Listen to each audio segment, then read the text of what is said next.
Life is full of disappointments and difficulties. I'm not sure if you knew that, but that's true. And those disappointments and difficulties can be so daunting at times that they seem like insurmountable giants that we have to overcome. So what do? How do we face these giants? How do we overcome them? Well, left on our own, we're pretty hopeless. We're pretty hopeless.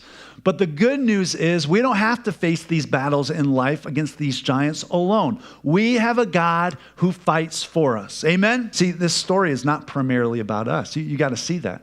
I think a lot of times when we read stories like this in the Old Testament, especially the story of David and Goliath, we would love to be David. I mean, how many of you would love to be the hero in the story? And I think a lot of times that's what we do. We put ourselves as the hero of the story. But when it comes to that giant, especially of sin and shame and death and hell that we're powerless against, we're not David. We're not going out there with a slingshot and 5 smooth stones coming up against this giant called sin. No. That's Jesus.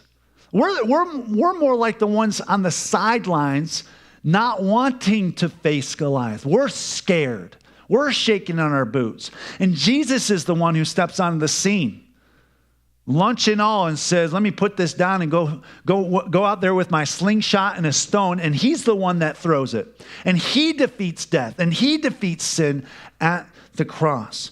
And listen, because this is so important, because Jesus defeated our greatest enemy, because Jesus defeated our greatest giant, now and only now can we face all those lesser giants as well. But you also understand we're not facing them alone. Because Jesus defeated our greatest giant, he's also going to defeat all those lesser giants as well. We have a God who fights for us.